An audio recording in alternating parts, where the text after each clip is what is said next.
And Nana said that was her trip of a lifetime as she walked in the same path as Jesus did. A funny story there, she was detained at customs returning to the United States because the officer said she didn't look anything like her passport picture. In the 1970s, some of my memories were Nana took care of me lots of times, and I loved visiting her. It's one of the things I always looked forward to because she had so much to do at her house. There was always things where she always had to cut my hair when I was there. She'd have chickens, so I could chase around the chickens. We'd have baby chickens. We had a pond to go fishing. I remember one thing she made me do was catch the fish, and she filleted the fish and made me eat them. I had to pretend like I liked them because I didn't want to hurt her feelings. But they were bluegill, so you can imagine how good they were. But I remember every time I came in, she always had Oreos for me, so I always appreciate that. So now my kids are addicted to Oreos. Another memory I remember going to my grandma's in the 1970s is I could not wait to go to her house one time, and my parents said, "You're not going to Nana's house unless you eat these peas." So I remember I shoved every single pea in my mouth, and I told my parents I ate them, but when I got to Nana's house, all the green juice was running down my mouth. So, that's it for the 70s. I'll turn it over to my brother for the 80s. It's Brother Dennis. As I was writing down my notes here, my brother kind of took my juice there. The same thing, I was thinking about Oreos. I'd come in here, that's one of the notes. When I knew we were going to Nana's, I knew we could open up the cupboard and there'd be Oreos right there. Have some Oreos, milk, and then the next day we'd have the homemade chili with the noodles in it and things like that. And then when we'd come in and eat the chili, then we'd go out and go fishing. And right at the pond.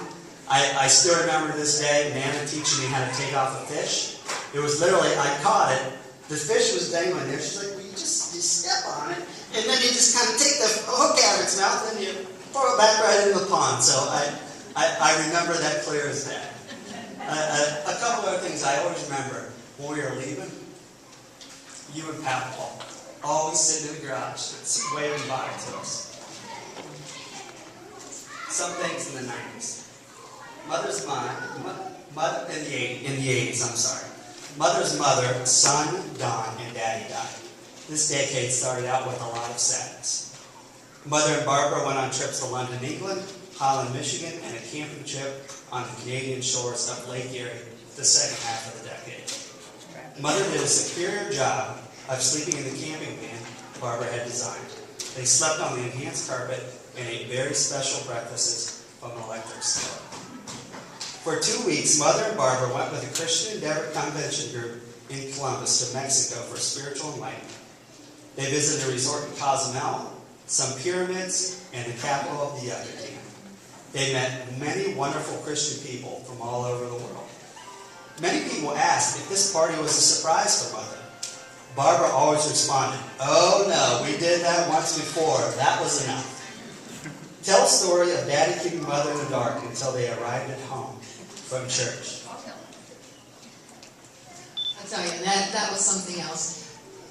Now, most of you that know Daddy, I mean, he's a very quiet person. But anyway, they went to church that day, Don, Mother, and Daddy. And Daddy knew about the surprise party. And Don did. And so Daddy pretended like there was a new restaurant in town and he was going to take Mother there for her birthday. So he drove after church all over Newark and probably Heath too.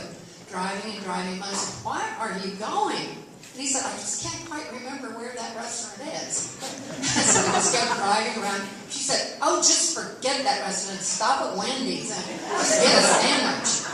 And Daddy goes, "Oh my, I didn't bring my billfold." And she said, "Well, just take me home then." So Daddy slowly brought her home, and they pulled into the driveway, and you can imagine how angry she was. And we opened the garage door with a great big banner saying, "Happy birthday, Mother." And she got out of the car. I mean, that's why I will never do it again, because how can somebody change from anger to extreme love and care that she did? So, this was not a surprise today.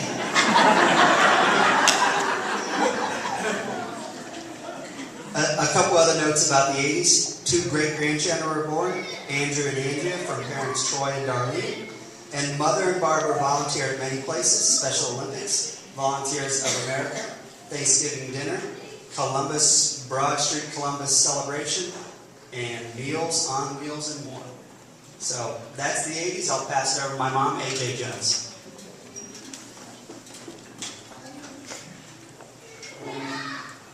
Okay, well, I feel like I missed a lot of good decades with the Joneses. But let me just tell you that I felt welcome from the beginning when I joined the family in 1970. And she has always been my inspiration and my second mother.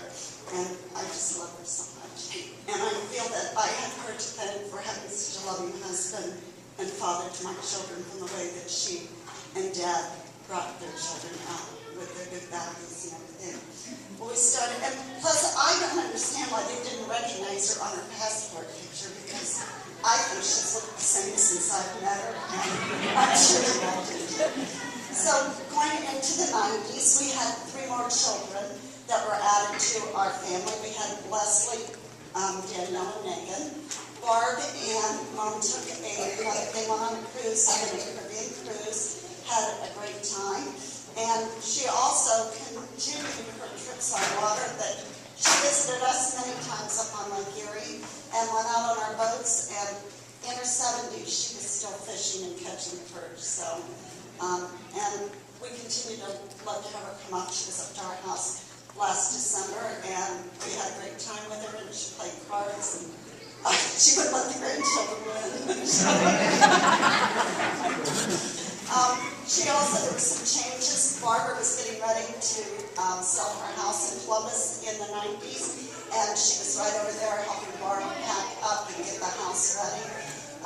She continued her volunteer work. She worked at the Red Cross and helped out there with the blood donors. In 1995, at the age of 75, she closed her beauty shop up.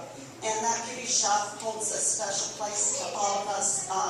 We had a lot of good family talks there in that shop. And I'm sure our boys and Larry's boys can tell you that there was a special board in that shop from starting, I think, in the 1970s. Every time the boys came, they couldn't wait to go out into the shop. And she had her pink hair tape that she used, and she would measure the children. And still to that day, I wish we had that board where you, because I think David, we were just talking about, Claire, after he graduated from high school, she was still measuring. She also started a small prayer group with her friends, and they would meet in each other's homes and share the word, and they would also share meals together. And I think even to this day, that you meet with a lot of with the women that are still in that group and share the word. So, and I just feel really fortunate to have her as my mother.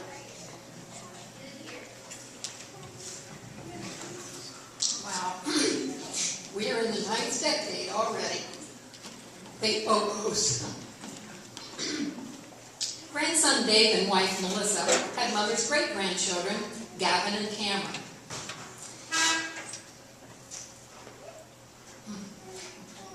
Grandson Dennis and wife Courtney had mother's great-grandchildren, Simon and Noah. They all lived near Lake Erie, and we're so happy to have them here today. Oh, you heard your name, Gavin.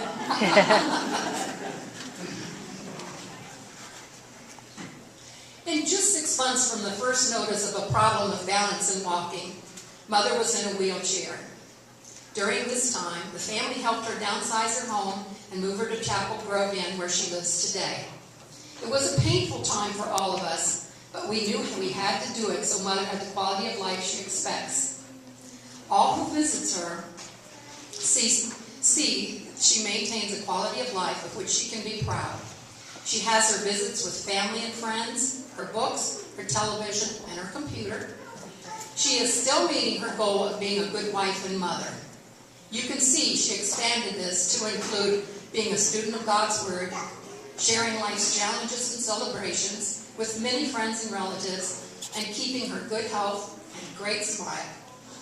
Mother, we love you so much. Larry, is Tom here? Tom? We're asking Tom, as the pastor of Larry and Rachel's church, the Rocky Fork First Church of God, to offer a prayer.